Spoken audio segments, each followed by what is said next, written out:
레위기 16장 29절부터 34절까지 있는 말씀입니다.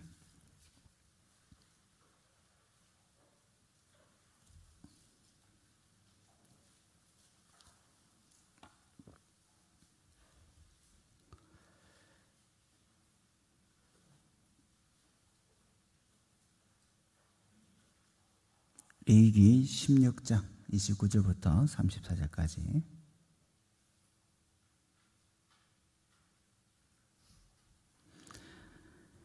네, 다 찾으셨으면 함께 교독하시도록 하겠습니다. 제가 먼저 읽겠습니다. 너희는 영원히 이 규례를 지킬지니라. 일곱째 달 곧 그 달 10일에 너희는 스스로 괴롭게 하고 아무 일도 하지 말되 본토인이든지 너희 중에 거류하는 거류이든지 그리하라.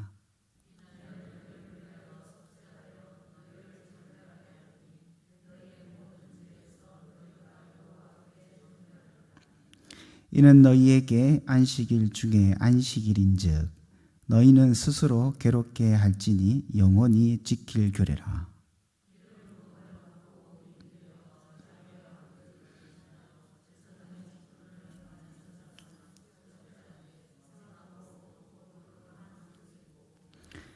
지성소를 속죄하며 회막과 제단을 속죄하고 또 제사장들과 백성들의 회중을 위하여 속죄할지니 이는 너희가 영원히 지킬 규례라.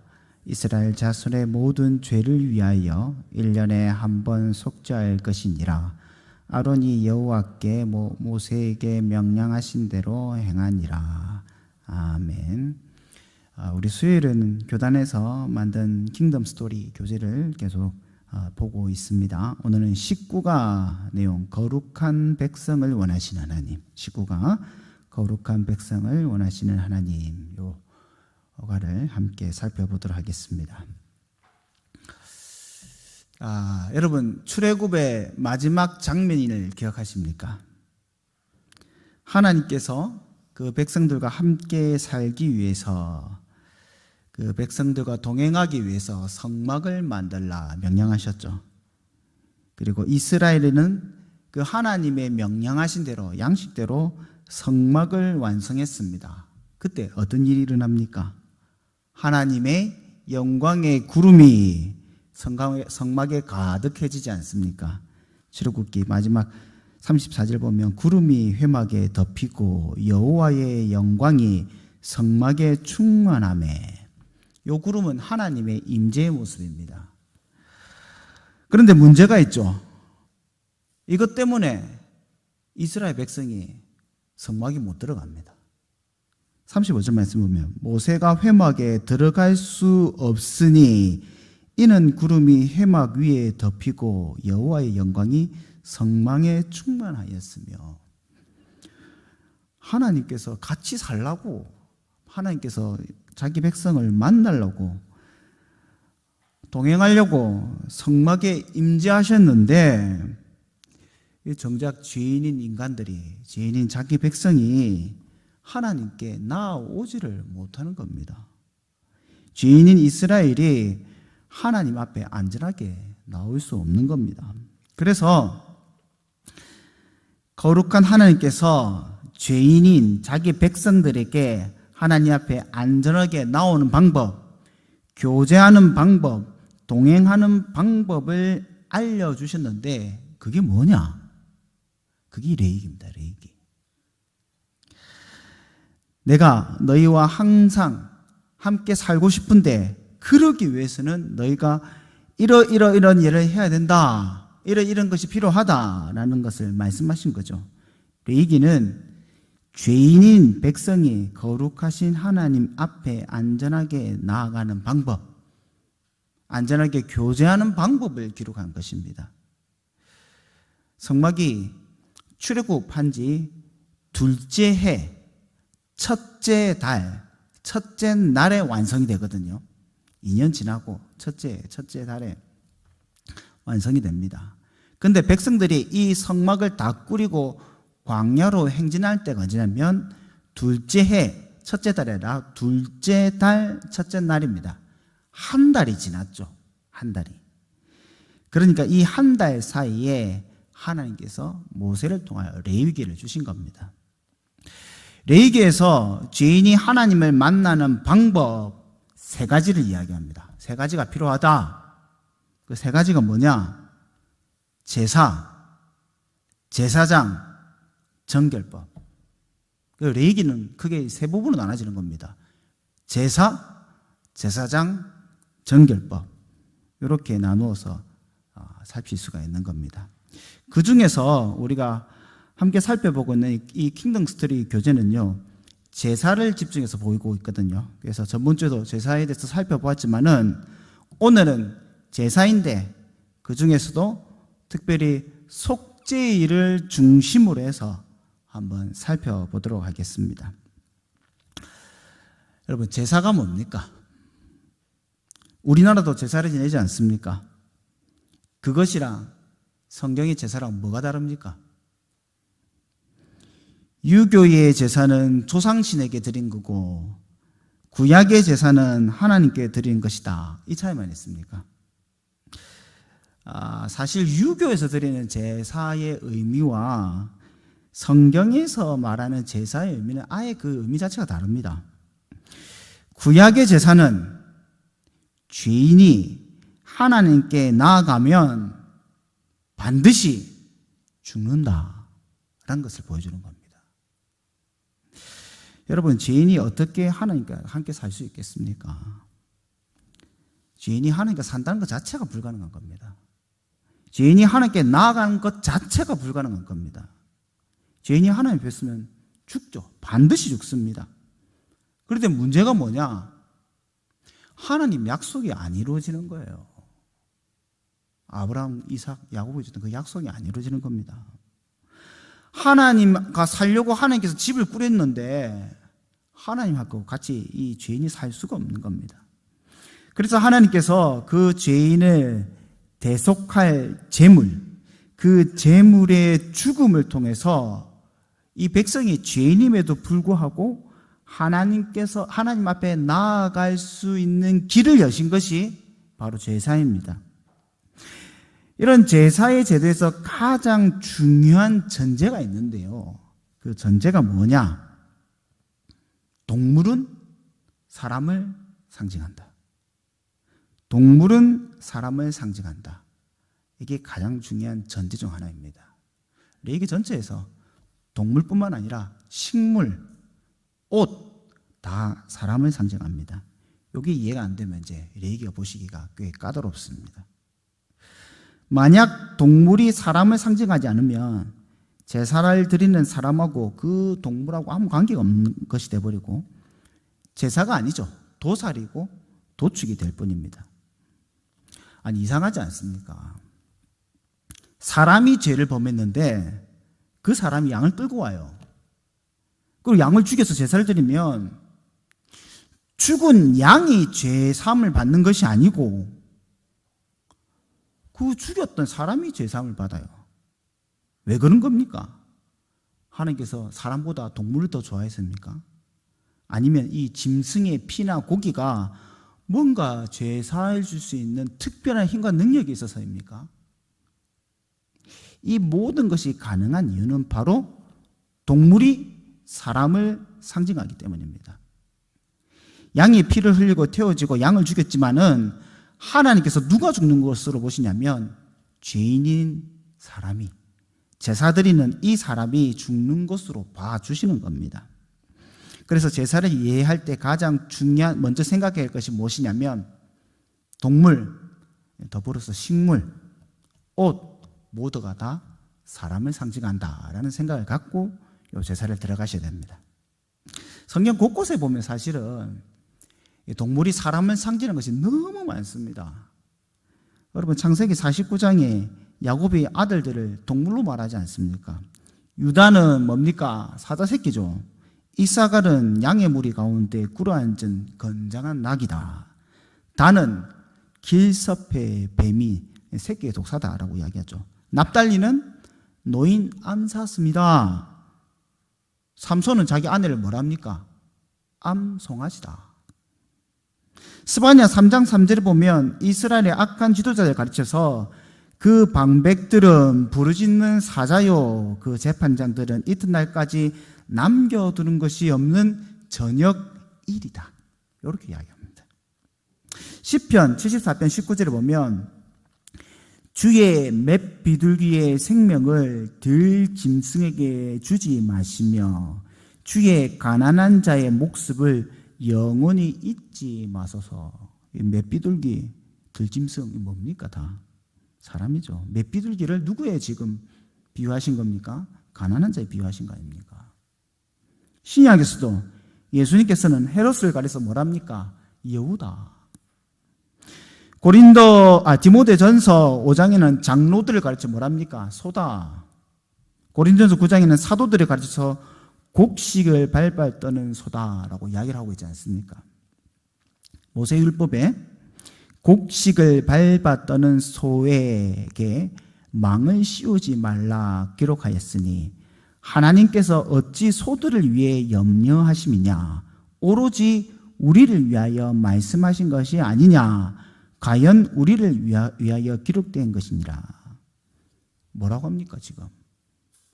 지금 율법에는 소에 대한 규례를 이야기했는데 그게 누구에 대한 이야기라고요? 우리 사람이 된 규례다라고 이야기를 하고 있지 않습니까? 다 그렇게 이해하고 있습니다.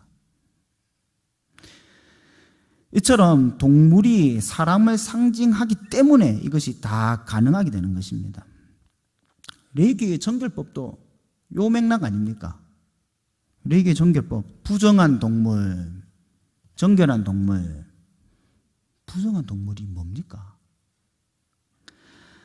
하나님 언약 밖에 있는 자들, 이방인들, 구체적으로 레위기에서 누구죠? 가나안 백성들, 애굽 사람들.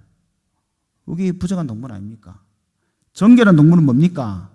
하나님의 언약 백성들, 하나님 백성들. 1차적으로 누굽니까? 구체적으로 이스라엘. 여러분, 베드로가 고넬료 집에 가기 전에 하나님께서 주신 환상을 보고 이 부정한 동물을 누구로 바로 적용합니까? 이방인. 다 알고 있습니다, 이거는. 너는 소와 나귀를 결의하여 갈지 말라. 이게 율법에 넣으면 정결법 중 하나거든요. 지금 율법에서 농사 어떻게 짓는지 가르쳐 주는 겁니까? 두 종류의 씨를 함께 밭에 뿌리지 말라. 농사 지을 때는 두 개 같이 심으면 안 되는구나. 요거 가르치는 거 아닌 거 아시겠죠? 다 뭡니까? 이게 다 사람에 대한 규례라는 겁니다. 정결법은 이방인과 연합되어서는 안 된다라는 것을 명령하신 거죠. 이방인들, 신약에는 이제 언약 밖의 자들이죠. 나중에는. 그들의 생활, 습관, 관습, 종교, 문화, 그 가치관들을 따라 살아서는 안 된다. 섞여서 살지 마라. 세속화 되지 말라. 이게 정결법이 나타내는 법 아닙니까? 고린도후서 6장 14절에 너희는 믿지 않는 자와 멍에를 함께 매지 말라. 아까 이야기했지 않습니까? 소와 나귀를 결의하지 말라.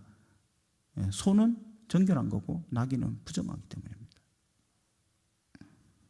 의인과 법이 어찌 함께하며 빛과 어둠이 어찌 사귀며 그리스도와 벨리알이 어찌 조화되며 믿는 자와 믿지 않는 자가 어찌 상관하며 하나님의 성전과 우상이 어찌 일치되려. 여기에 대한 적용이 쭉 나오지 않습니까?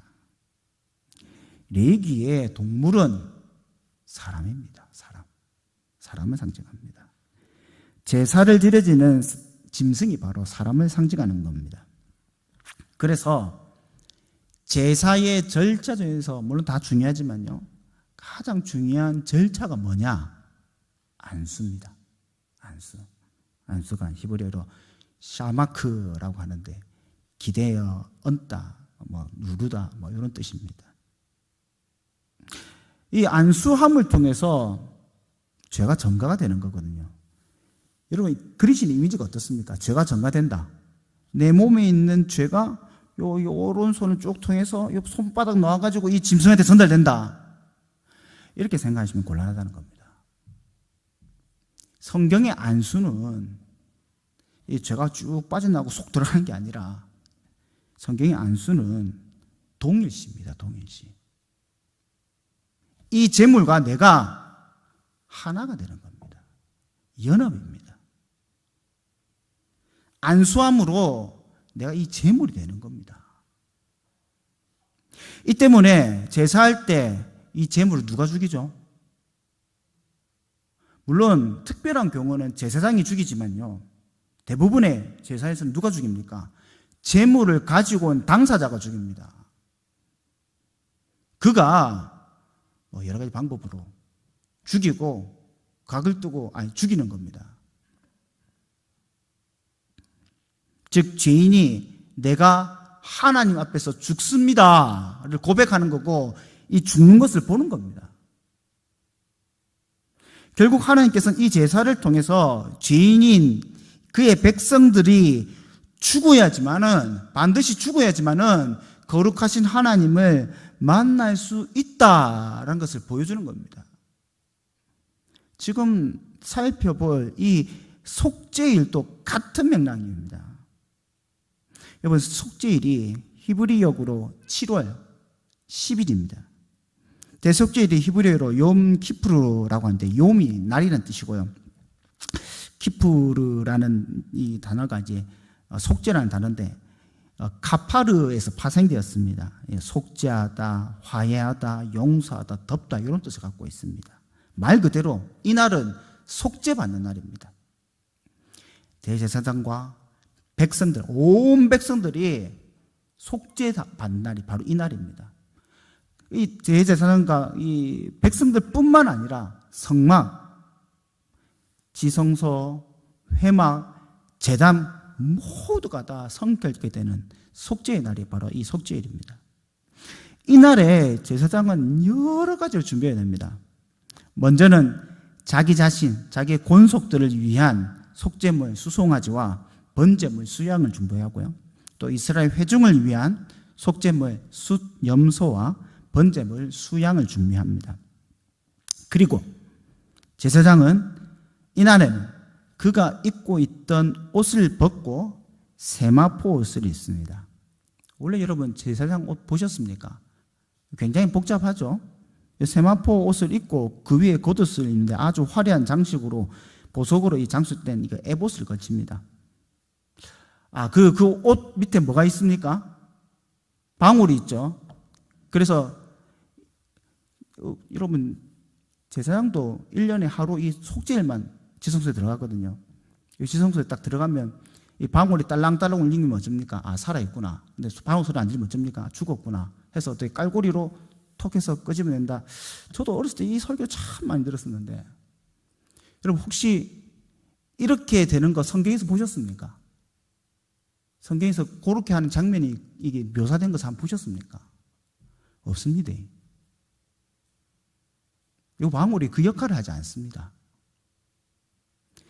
더 확실한 건 뭐냐면, 이 대속죄일 날 이 옷을 다 벗어요. 이 대제사장이 입고 들어갈 때는 세마포 속옷만 입고 들어갑니다. 다른 옷은 안 입습니다. 방울 달린 것은 아예 입고 들어가지는 않습니다. 이렇게 에봇을 입고 세마포 속바지, 세마포 띠, 세마포 관을 쓰고 이제 지성소로 들어가는 거예요. 지성소로 들어갈 때 그냥 들어가지 않죠. 어떻게 합니까? 그 향로를 피워가지고 향연을 풍성하게 가득 차게 지성소를 가득 메웁니다. 저랑 같이 이거 성막할 때 혹시 기억나십니까? 왜 이럽니까? 이 향연이 무슨 역할을 하기 때문입니까? 하나님의 진노를 가리기 때문입니다.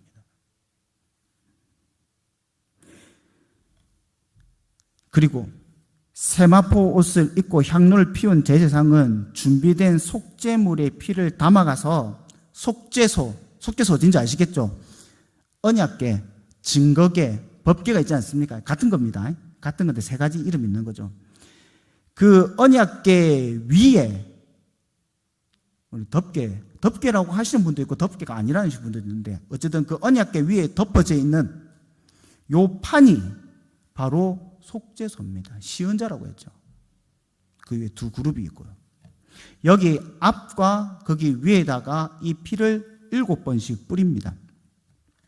제사장이 피를 뿌리는 의미는 피를 붓는 것과 동일한 그 의미를 갖고 있는데 나는 분명히 죽었습니다. 죽음의 확정입니다. 죽음의 확정. 그리고 수염소 한 마리를 준비하죠. 이전에 이제 수염소 두 마리를 준비합니다. 그래서 제비를 뽑아가지고 하나는 이스라엘을 위해서, 하나님을 여호와를 위해서, 하나는 아사셀이라고 합니다. 아사셀은 어떻게 하냐면 나중에 이 염소를 광야로 끌고 갑니다.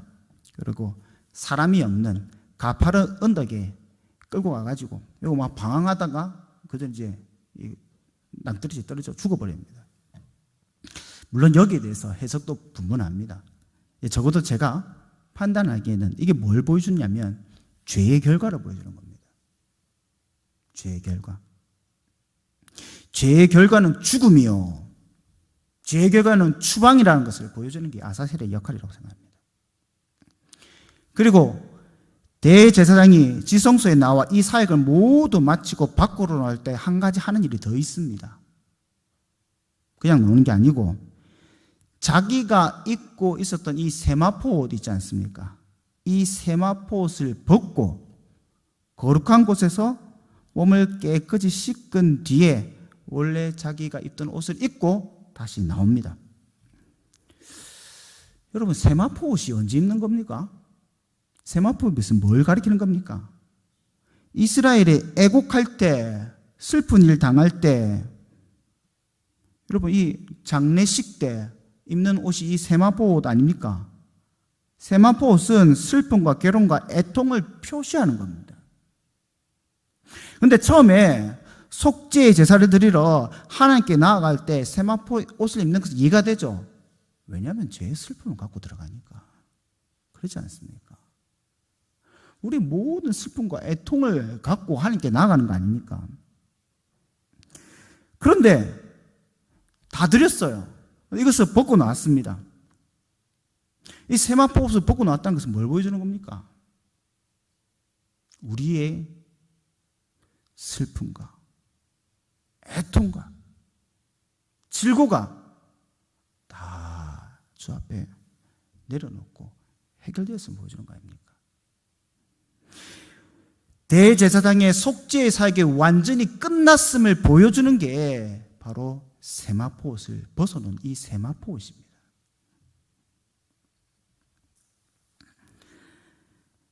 속죄일 대제사장으로 말미암아 속죄 이 사역이 완성되었을 때 그때서야 이스라엘은 하나님의 백성은 모든 괴로움과 고통과 애통의 옷을 벗고 하나님 안에서 참 안식을 누리게, 하나님과 교제를 누리게 되는 겁니다. 오늘 본문 30절 31절 말씀 보시면요, 이날에 너희를 위하여 속죄하여 너희를 정결하게 하리니 너희 모든 죄에서 너희가 여호와 앞에 정결하리라. 이는 너희에게 안식일 중에 안식일인즉. 이날이 어떤 날이라고요? 안식일 중에 안식일이라는 겁니다. 이 날을 거침으로 이스라엘은 참 안식을 누리게 되는 겁니다. 이스라엘이 하나님 앞에 이 속죄로 말미암아 정결하기 때문에, 거룩하게 되기 때문에, 하나님께서 받으시기에 합당한 상태가 되었기 때문에 하나님과 교제를 나눌 수 있고 함께 할 수 있고 하나님과 더불어 살아갈 수 있고. 여러분, 성경의 안식이 뭡니까? 바로 이거 아닙니까? 하나님과 함께함이 안식 아닙니까? 하나님과 함께 있는 것이 생명이지 않습니까? 이스라엘은 이 속죄를 통해서 안식을 누리게 되는 겁니다. 이 모든 사역의 시작은 물론 하나님께서 베풀어 주신 은혜와 그 부르심에서 시작되지만은 이 은혜의 누림은 바로 죄인이 죽는 것에서 시작하는 겁니다. 죽지 않는 자, 이 재물과 연합됨이 없고 하나됨이 없고 죽지 않는 자는 하나님 앞에 나아갈 수도 없고 재물을 드릴 수도 없고 속죄의 은혜와 안식의 은혜를 누릴 수가 없습니다. 제사를 드릴 때 자신이 죽지 않는 제사는 도축입니다. 도축. 하나님께서는 이런 제사를 싫어하고 받지 않습니다. 여러분 아십니까? 이스라엘이 제사를 멈춘 적이 없습니다. 늘 제사를 드렸습니다. 근데 여러분, 하나님께서 이스라엘 제사를 싫어하시죠? 받지 않죠? 왠 줄 아십니까? 안 죽으니까. 제물은 가져왔는데, 제사는 드리는데 죽지 않으니까 하나님께서 그 제사가 싫으신 겁니다. 이스라엘 일 못합니다. 짐승만 갖다 바치면, 짐승만 죽이면 뭔가 되겠구나, 그렇게 생각한 겁니다.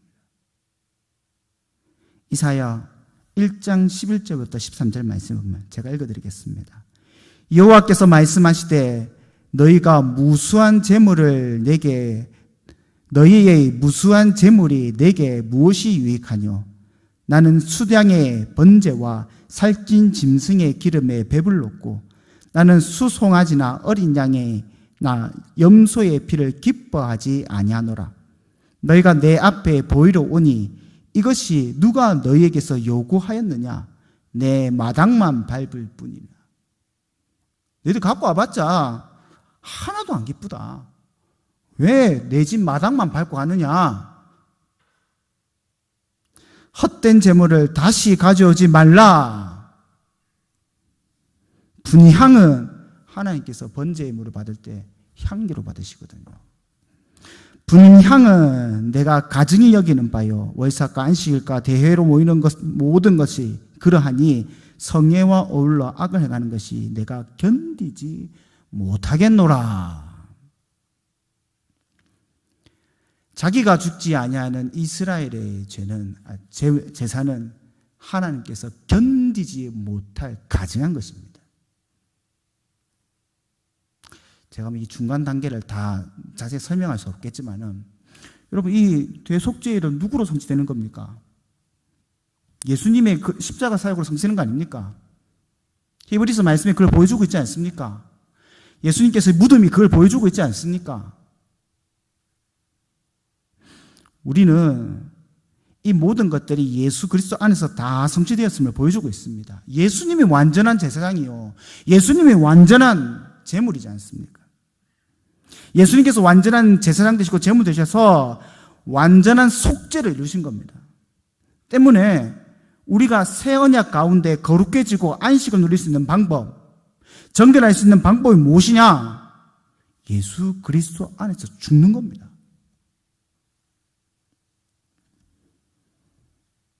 아이고, 나는 죽지 않고 예수님만 죽게 내버려두면 우린 십자가와 관계없는 사람입니다. 갈라디아서 2장 10절에 내가 그리스도와 함께 십자가에 못 박혔나니 그런즉 이제 내가 산 것이 아니요 오직 내 안에 그리스도께서 사시는 것이라. 이제 내가 육체 가운데 사는 것은 나를 사랑하사 나를 위하여 자기 자신을 버리신 하나님 아들을 믿는 믿음 안에서 사는 것이라. 여전히 성도가 이 땅에서 거룩한 하나님과 함께 살아가는 방법이 뭐냐? 죽는 거죠, 죽는 거. 영원한 대제사장 되시고 완전한 제물 되신 예수 그리스도 안에서 죽어야지만 생명이 있고, 죽어야지만 성결해지고 거룩해지고, 죽어야지만 우리의 모든 애통과 슬픔이 내려놔지는 것이고, 죽어야지만은 예수 그리스도께서 입으신 그 영광의 옷을 우리도 같이 입을 수 있는 겁니다. 여러분, 예수 그리스도 안에서 죽으셨습니까? 여러분, 제물 대신 예수 그리스도와 연합돼서 하나 되어서 죽으셨습니까?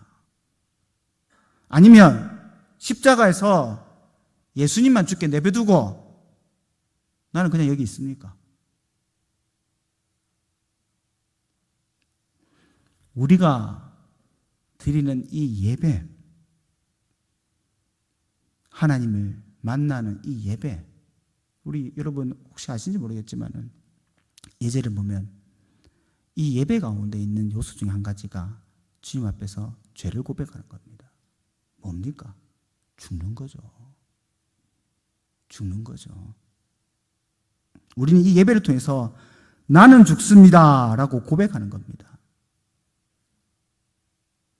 그런데 우리가 예배를 드리노라라고 말하면서 여전히 나는 살아서, 나의 옛자는 살아서 요 앞에 감사하지 못하고 요 앞에 내가 평가하고 불평하고 내가 주도하고 판단하고 내가 애쓰고 있으면 하나님께서 받으실 온전한 예배가 되겠습니까? 마태복음 16장 24절에 누구든지 나를 따라오려거든 자기를 부인하고 뭘 지고요? 자기 십자가를 지고. 저는 예전에 이게 뭐라고 생각했냐면 내가 당해 고난과 고통이구나 그렇게만 생각했습니다. 물론 맞죠. 십자가 누가 집니까? 죽을 사람들이 지는 거 아닙니까? 사형당할 사람들이 지는 거 아닙니까? 이 십자가를 지고 사형장에 가서 못 박혀 죽는 거 아닙니까? 예수 그리스도를 따르려면 죽으라고 합니다. 예수님께서. 여러분, 우리는 예수 그리스도를 따르기 위해서라도 죽어야 합니다. 죽어야 합니다. 죽지 않고는 성결해질 수가 없습니다. 거룩하다. 여러분, 우주 가운데 거룩한 존재는 단 한 분밖에 없습니다. 하나님 한 분밖에 없습니다. 이 땅에 거룩한 게 없습니다. 그럼에도 불구하고 하나님께서 거룩하다라고 칭할 때 그게 뭔지 아십니까? 하나님이 받으시기 합당하다는 겁니다. 하나님이 받으시기 합당한 존재가 되기 위해서는 죽어야죠. 나의 옛 자아들은 다 죽고 우리가 죽어노라 하면서도 계속 살지 않습니까? 그게 우리의 연약함입니다. 우리가 처음 예수 그리스도를 만났을 때 눈물 콧물 흘리며 주여 내가 죄인입니다. 내가 죄인입니다. 죽었지 않습니까? 그러나 우리가 하나님께 멀어지고 하나님의 관계가 희미해지면 이 죽었던 내가 계속 살아나요. 하나님 이건 내가 생각했던 이거 아닌데요.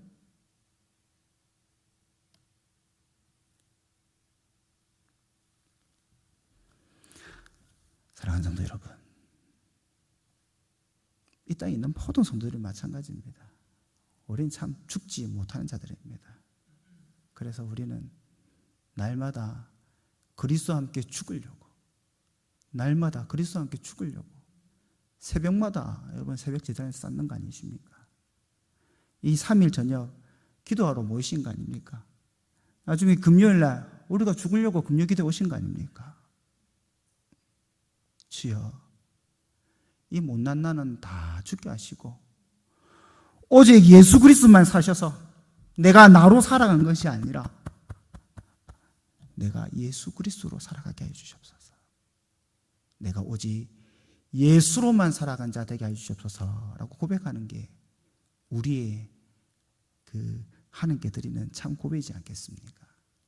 바라기는 정말 참 제물 되시고 참 제사장 되신 예수 그리스도 안에서 주님 오실 날 그때까지 늘 죽고 또 죽고 죽어서 오직 내가 아니라 예수 그리스도만 온전히 드러나시는 귀한 성도님과 교회 되시기를 주님의 이름으로 축복합니다.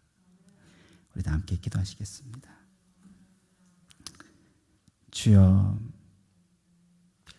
우리가 주의 말씀에 비춰볼 때마다 참 주님 앞에 죄송하고 부끄럽고 몸둘 바를 모르겠습니다. 내가 죽었노라 라고 말하지만은 어느 순간 살아나는 나의 옛 모습, 옛 자아들, 내 욕심, 내 생각 이로 인해서 하나님의 마음을 아프게 하고 성도들에게 상처를 주기도 하고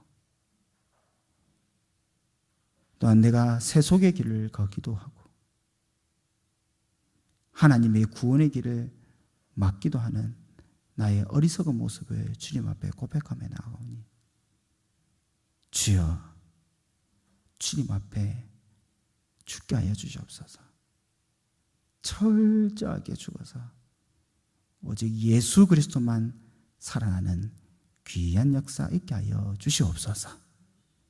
하나님께서 이 연약한 우리에게 믿음과 은혜 주시사 예수님으로만 살아가게 하실 줄로 믿사오며 성령 하나님의 충만함을 허락하셔서 우리 가운데 그와 같은 역사 이루어 주실 줄 믿사오며 이 모든 것 예수님의 이름으로 기도드리옵나이다. 아멘. 다 함께 찬송가 268장입니다. 찬송가 268장 함께 찬송하겠습니다. 죄의